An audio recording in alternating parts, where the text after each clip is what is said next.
I am just figuring this out. I think I have figured it out. And now I just need to post it on Patreon. I'm sure when I did this previously it was much easier. And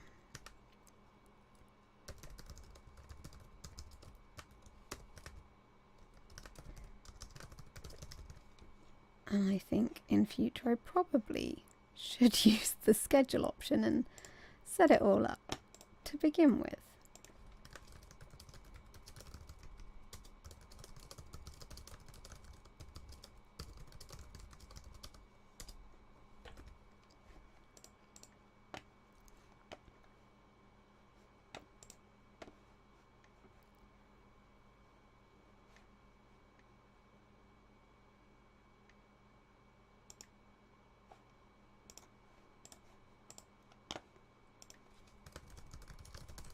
Right, I have just been told that I am in fact live, so that's good. So I am just going to post it on Twitter.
So I am still just posting stuff and I'm just figuring this all out basically. I have one question about the voice, so I will be answering that, and if anybody has any other questions, let me know. I'm going to finish posting this on Twitter.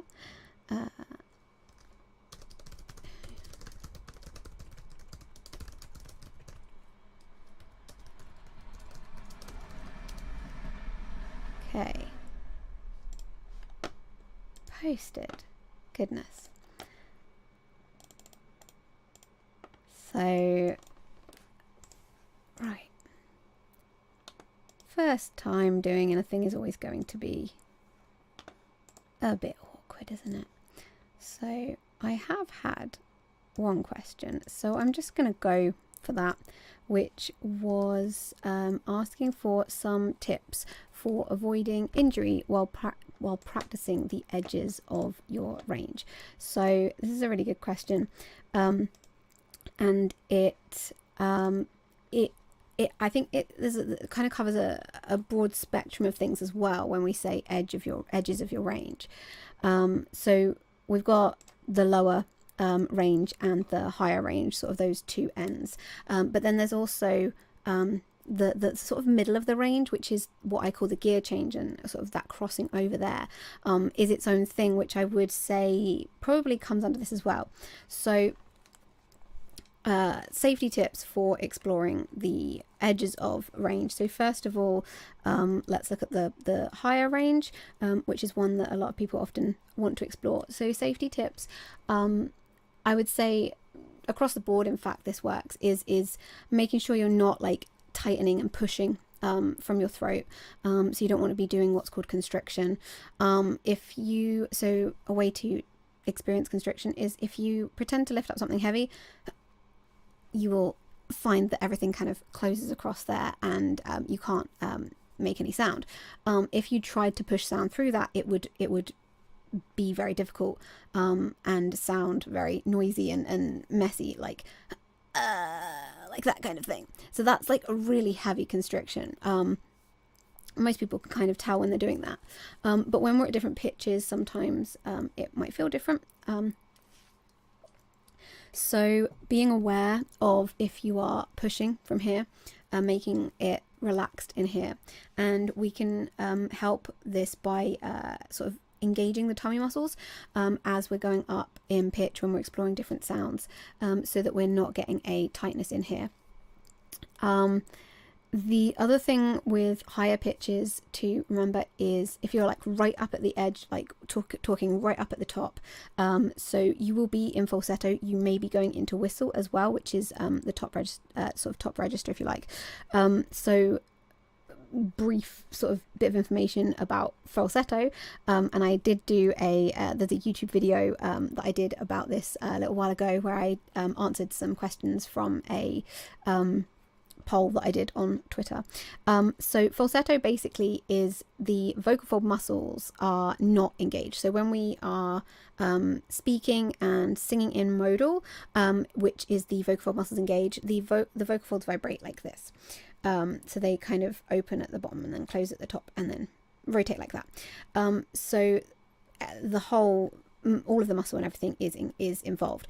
In falsetto, it's kind of a bit more like this. It's just the vocal folds have layers, and the muscular layer just isn't engaged basically. So that means it's a lot thinner, which is why we can get to those higher notes. So the thing to remember about that is because the muscle isn't engaged, it's thinner, it's lighter. It doesn't need lots of air being pushed at it. Something I see a lot of people doing when they're exploring higher notes is pushing lots and lots of air at it. So they'll often kind of sort of glide up to the notes or what have you and try and get them, but and push like this, and they'll kind of get stuck, and you might start to feel like a bit of coarseness or roughness in the throat, and you're overblowing everything and making it sort of harder for the vocal folds to be able to move. So what you want to do is think about doing the opposite of that. So as you go up, you don't need to push, and in fact you can kind of relax a bit more, and you can take it much further. Another thing to be aware of is that vibrations throughout the body, generally kind of anywhere from the chest up to around the eyes, and some people feel vibration in the forehead sometimes. Vibrations move when we're vocalizing. That's not where we're producing that sound, you know. It's a knock-on effect of the vocal folds vibrating, and we just feel it in different places. So when you are playing with different pitches, be aware that it's going to feel different to produce that. Some people might feel like, oh, that's wrong or what have you, but generally speaking, as long as you're kind of not feeling like you're pushing and there's like, you know, tightness, and that it doesn't hurt, then you're not really doing it wrong. You know, you're exploring, and it's going to feel different to do those things. So allow that difference to happen.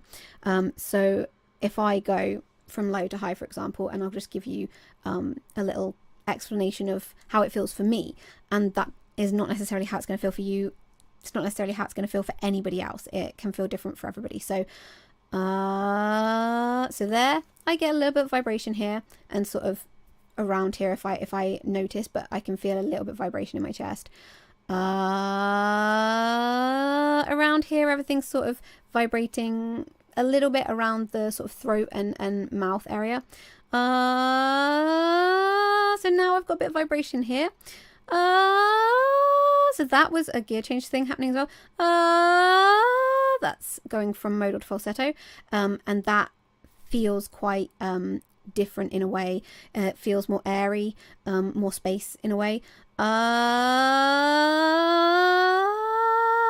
And it kind of, I can't really explain it, but it sort of moves somewhere in my face. It just feels a little bit different, further back maybe. And this is not like technical stuff at all, as in this is how it will feel for you. It's just me observing what it feels like for me, and this is what you need to do for yourself. And then if I carry on up, so here I got kind of vibration-y feelings around sort of behind my eyes a little bit, and up there, I can feel vibrations kind of in my skull up here. There's definitely no kind of vibrations in the chest as I sort of experienced it in the low pitch. So there is, you know, this kind of movement of vibration through the body that I'm observing. But if you try and push to put a vibration there, that can sort of, you know, sort of if you're like, okay, I'm going to make the vibration up here. I'm like, I don't know what I would do to do that. Let's see. If I was like trying to make a vibration happen up there, yeah, like already I can feel I'm like pushing in the throat. So it's and this is actually something I said in a workshop I did back in January, I think. It's the sort of those descriptions of like head voice and stuff like that, they are an outcome of what you're doing. And if you try and use them as a way to create that sound, it's very possible you're going to end up pushing and tightening and doing something. So I guess one of my answers to, you know, tips for avoiding injury while practicing the edges of your range is try and put any kind of like preconceptions you have of what it should feel like to one side, and actually just observe in yourself, connecting with how you learn as well. You know, I'm an auditory kinesthetic learner basically, so the auditory thing is really key for me with doing voice stuff, and then having the physical doing it as well. If you're not an auditory, you know, learner, if you are a more visual learner, then tapping into that and thinking about what visual cues work for you. You know, in terms of pitch, you can think like some people think elevators or ladders or you know, planes, or you know, all sorts of things. Even like a trombone slide can be helpful for pitch, or like a piano going from, you know, left to right. But have a play with some different visuals for you. If you are kinesthetic more than, you know, auditory, if you're sort of struggling to connect with the auditory or a visual, then if you've got access to something like a guitar, you might be able to feel the vibrations of the pitches and trying to match them, and then sort of noticing how you are producing that with your voice. Just get experimental a little bit and sort of figure out what's right for you.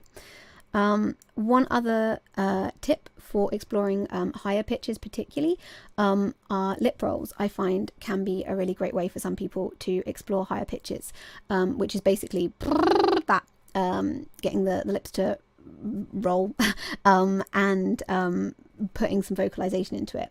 The reason I find this helps a lot of the time for exploring these sort of really high top notes is because a lot of people, like I said earlier, a lot of people use more breath than they need to for higher notes. We sort of push for breath as we go up, and that can cause this tightness. However, when we're doing it with lip rolls, we need that air to get the lips moving. So you're using it, so it often, I find, it takes the pressure off from here. You end up not putting you know, tightness or pressure here because you're focusing on getting the lips moving, and thinking about getting the tummy muscles to engage. So if I just scoot back a second, as you're going up, kind of getting the hot, and it's sort of like, I often kind of refer to it as like above the belly button and below the belly button. A lot of people might find that the above the belly button engages. You want to get below the belly button to engage as well. It doesn't have to be that extreme, but exploring that to start with can be a good way to, again, kind of remove any pressure you're putting here. And the other thing with lip rolls, again, because you're focusing on getting the lips moving, often I find people just let go of the vocal fold muscle anyway, so they end up just going into falsetto, so they're not in modal. So if you're someone that maybe struggles to find your falsetto, you know, and you find you sort of go up and pitch and you sort of hit a point that's like and it's kind of something here, then the lip rolls might be a way to get you into the falsetto, sort of starting up higher, and again, get the tummy muscles engaged as you do that, like that, and that can be a great way to explore. So you know, we've just done kind of glides at the moment, but you can play around with different things, lines from songs, just making up your own little kind of rhythm or what have you. So you could do like Mary Had Little Lambs, first thing that came into my head apparently. And then move the pitch up. So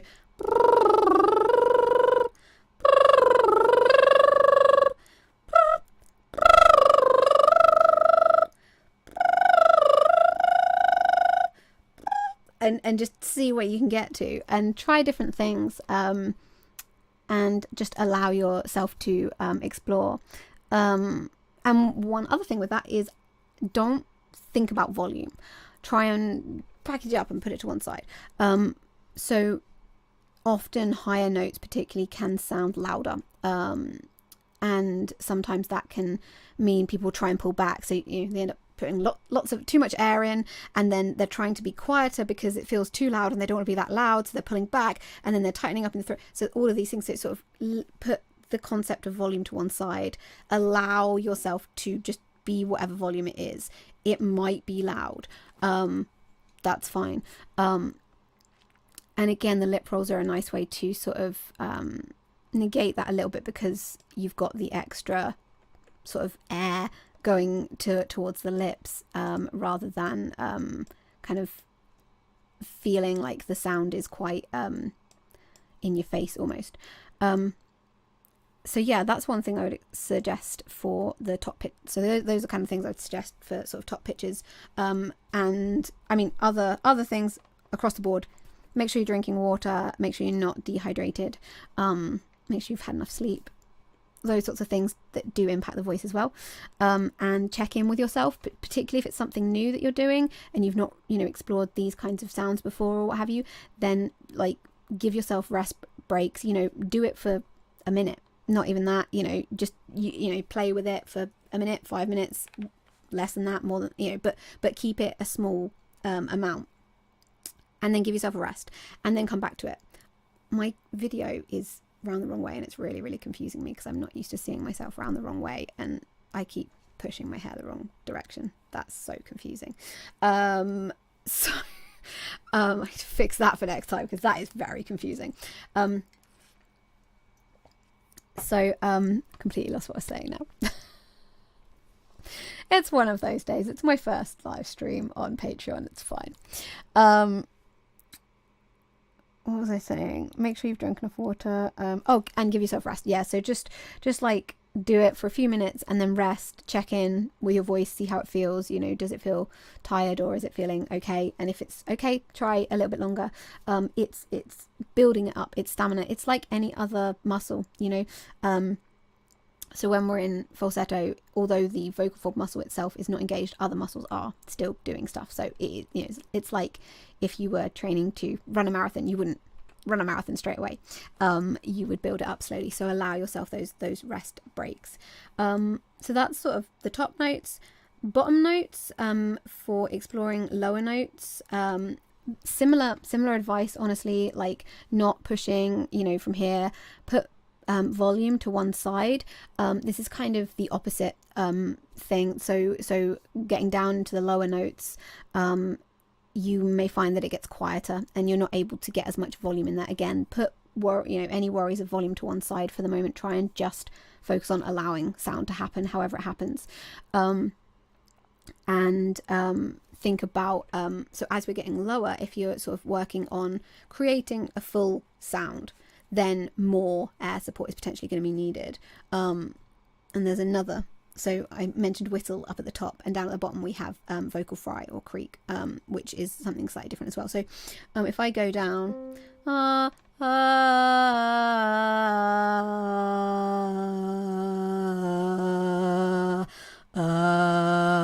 as I get there, I'm really engaging those tummy muscles to get more air through, but also trying to keep this nice and relaxed, so I'm not pushing from here. And also letting the larynx relax as well. So a yawny feeling might help with this sometimes. If I don't let the larynx relax as I go down,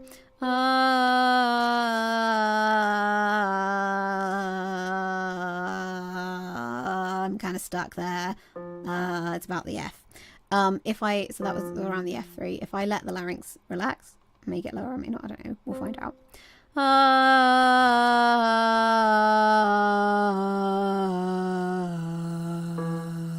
just about got to the E3 there. So just a little bit lower. So thinking about allowing that to relax as well. So just doing a yawn. And it's kind of like an Eeyore sort of sound, I often say. And engaging the tummy muscles. And again, rest occasionally, check in with your voice, and how you're doing with it. So that's sort of getting a solid sound with the lower range. But there is also vocal fry, which is actually something I have in my voice as I speak. And this is slightly different. It actually needs less air. It's a low airflow. So to get a solid sound, more air needed, work with that. But if you want to play with the vocal fry, it's really relaxed, low airflow. So it's like a creaky door sound. And there's 2 ways to do it, and one is relaxed and one isn't. So this one's relaxed.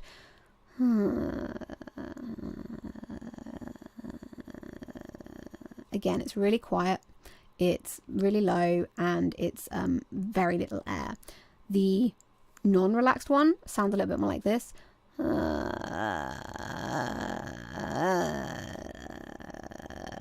it sort of sometimes goes in and out as well. So if you feel like you're holding anything in here, try and let that go. Holding something, and then there's the relaxed one. And this is also a really good cool down. So for example, if you've been playing with the high notes and you've been doing it for a little while and it's maybe feeling a bit stretched, not like painful necessarily, but a bit stretched, do a cool down and do a little like sigh into a vocal fry, for example. So you're just kind of letting the air drop away rather than the sound drop away like a sigh would. Becomes breathy. We do the opposite.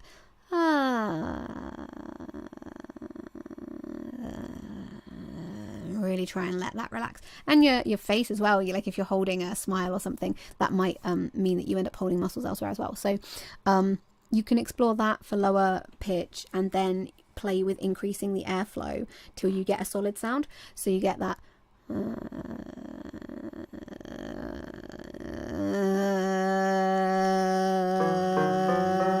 so that's that's an F sharp four, so it's a little bit higher than I was going earlier, but then you can play with that sort of back and forth and what have you, and that's something I've been exploring a little bit more recently as well. So I'm still looking into stuff that we can do with vocal fry.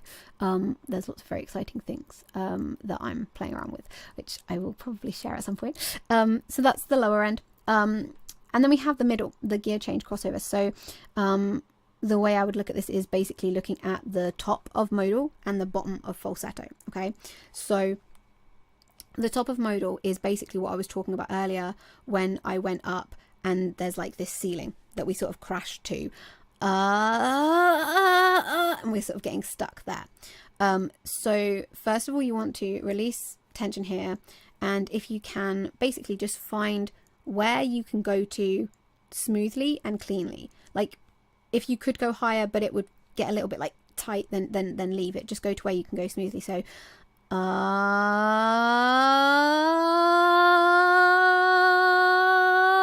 and you can kind of work, if you can work your way up a little bit. Now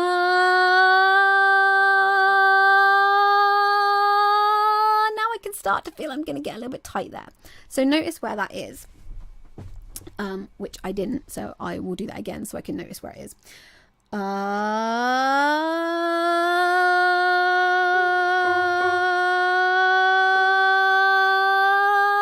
So the G4, and then when I went to the G sharp 4, it was starting to get a little bit tight there, okay? So that's just my sort of initial setup. Oh, look, I'm trying to move my hair and it's facing the wrong way again. So that's just my initial setup that I went to, and I got to about the G4. So then I'm just going to do that again and just go to the G4. So I'm like, no, I'm getting that solidly. So I know I can get G3, so I'm just going to do an octave glide because it makes it easier. but you can do a fifth. You know, if some people might find that their ceiling stops around, like some people might find it stops anywhere from like the A3 or the B3 or the C4. A lot of people find the E4 is a place where it stops as well. So then just taking it from a lower pitch that's sort of comfortable, maybe a third or a fifth below, or an octave if you're comfortable with that. So I can feel that's nice and solid. Nice and solid. Again, same as, you know, top and bottom of the whole range. Don't worry about volume. I keep looking at my peak monitor and I'm just like, I need to move back, because it's going to get loud, particularly exploring this when you're going up in modal and trying to find the top of modal. It's gonna get loud probably because you're sort of working towards the area where basically the top of modal is kind of you're starting to get into belt land, which is a whole other thing, and I'm not going to go into that very deeply right now, but that's a whole other sort of thing which I can answer questions about at some point if wanted. So again, tummy muscle engage, always getting the tummy muscles to engage to support, and then explore it in terms of starting a bit higher if you want. So just explore that octave, I would, to start with. Maybe start on the C. Can I do that? Does it feel different? Do a smaller range, like and have a play in there so you're getting it really solid first. Then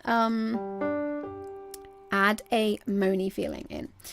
So basically like a whiny teenager. Oh no, why me? Oh, poor me. Nah, nah, that kind of sound. That's what's going to help us take the modal up a little bit higher. And as with all of the other things, you know, check in with yourself occasionally. Make sure you're not pushing here. Get the tummy muscles to engage and support. So I'm going to go to the fifth. So the G to the G3 to the D4. To start with, and that feels pretty easy for me, for my voice. Then I'm going to start adding that moany feeling in. So first of all, I'm going to go oh no, why me? Oh, why me? So I've got that feeling there, and then we can carry on up.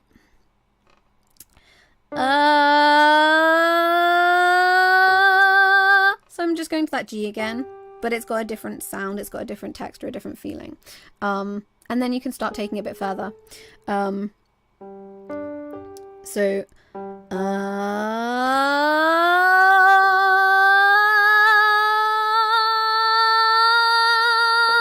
that's the B flat or the A sharp, however you want to put it. And then that's where I can start to feel it's starting to get a little bit tighter again. This is quite a lot, you know, this is a sort of a lot of heavy work here, this one particularly. So this one I would say is the one to really be careful if you're doing this without guidance and support from a voice specialist. Really check in with yourself occasionally. Go back to the vocal fry for relaxing sometimes if needed, and the lip rolls as well. If you go into falsetto automatically with lip rolls, it's worth trying to figure out how to stay in modal as well. One of the ways that I would do that is do a hum and then do the lip rolls and make sure it's on a lower pitch. So if I do it on the G3,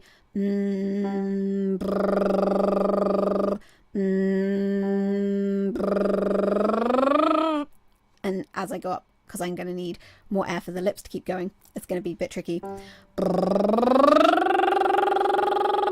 That's, you're potentially going to feel in the throat a bit more as well. So, but just be aware of what your voice is feeling like, basically.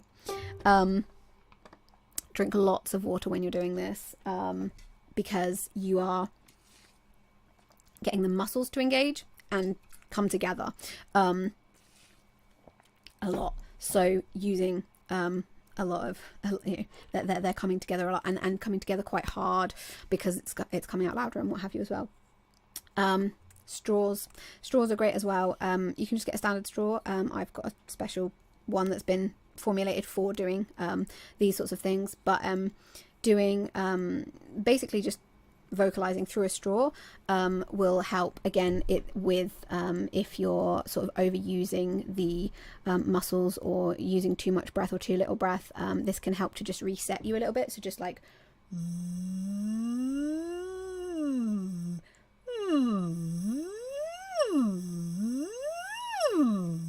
just playing around a little bit, and already my voice feels clearer. And there's different amounts of what's the word I'm looking for? Not pressure. Come on, brain. Come on, brain. I'm like trying to find the chart that I'm looking for. It will come to me in a minute. Resistance, that's the word I was looking for. Knew it would come to me. So different levels of resistance will help with different things. So a smaller straw is going to have higher resistance, whereas a bigger straw, like a milkshake straw or something, is going to have less resistance. If you've got a larger voice, then a bigger straw might be worth starting with. And then working your way sort of to a smaller straw if you want to have for the higher resistance. So that's going up to the sort of top of the modal. And then coming down is the only other one, bringing the falsetto down. So first of all, it's finding the falsetto and identifying how it feels, which is one of the main things that I think a lot of sort of people who haven't got a background or experience in doing lots of singing don't sort of know where that is and how that feels. So finding those higher notes first, so doing the lip rolls, as I said earlier, and then kind of trying to take that into a vowel sound, and just opening the mouth and seeing what it feels like, and then gliding down slowly and seeing if you find a flip or a sort of point where you're just like, oh, I can't go any further. So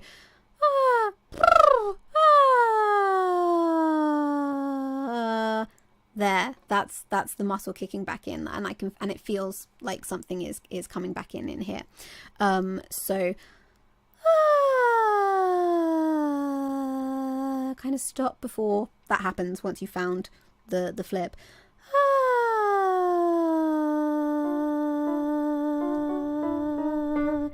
So it's around the D4. And then you can do a similar thing, sort of trying to keep that set up, similar thing to as we were going up in the modal, trying to keep that feeling there of not flipping.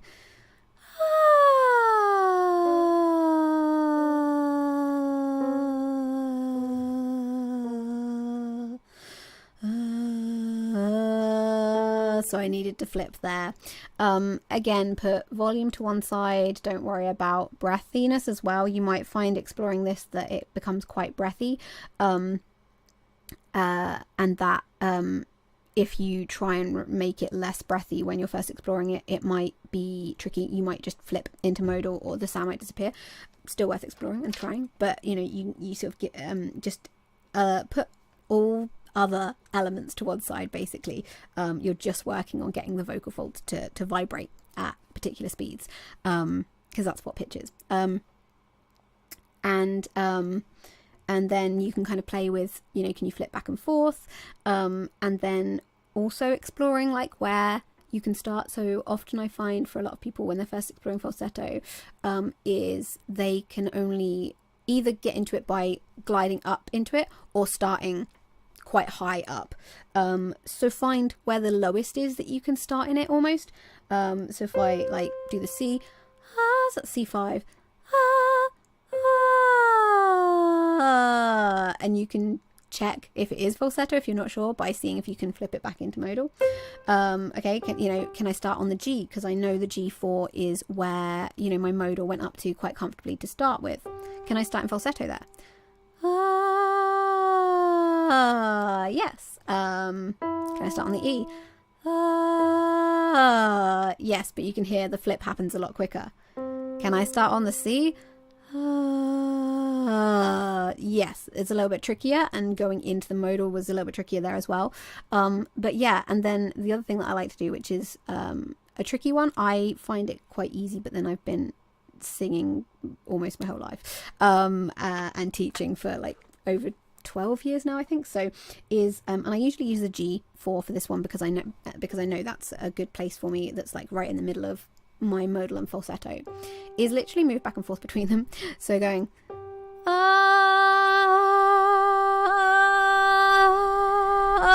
like engage the muscle, disengage, engage, disengage, which is a little bit tricky, but that again will help with exploring that, you know, crossover, which I would count as like edges of range in a way. It's getting that crossover, and straw work as well you could play with for bringing that falsetto down, you know, getting the falsetto up higher.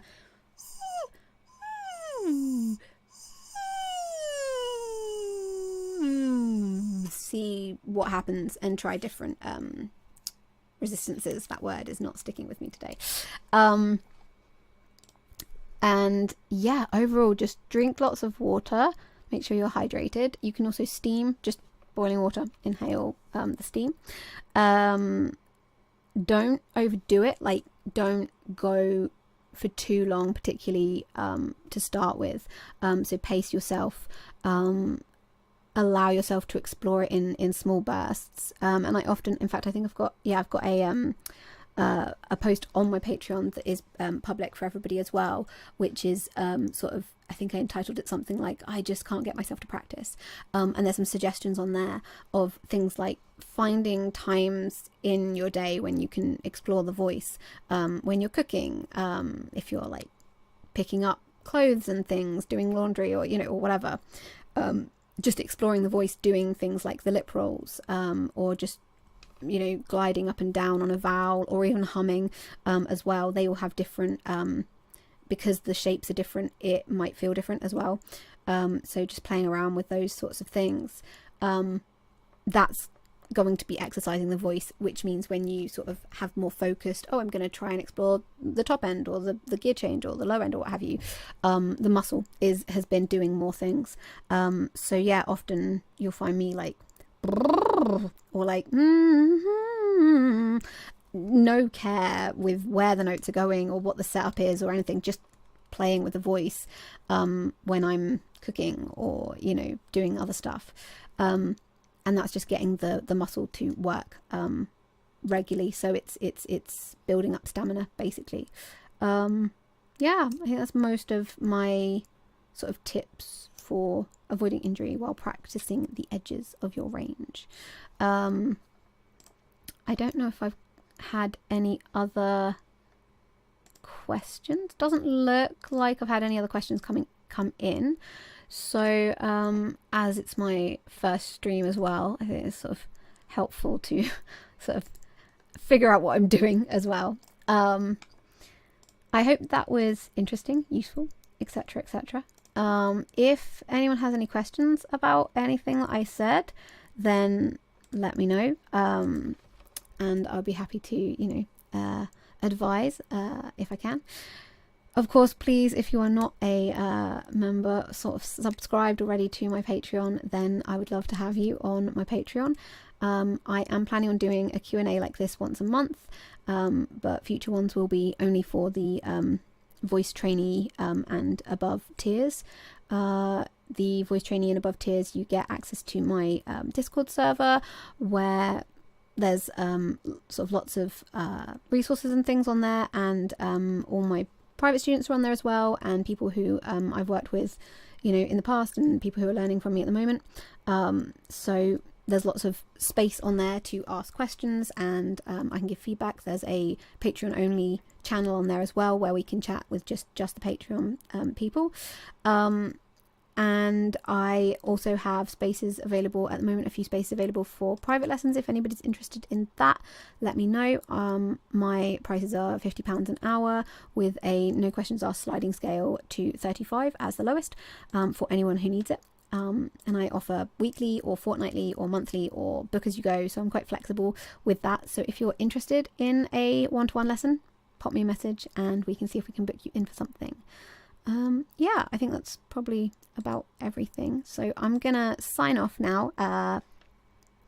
So hopefully this was informative, and if anything was a little bit confusing or what have you, just let me know and I will be happy to clarify. So yes, bye.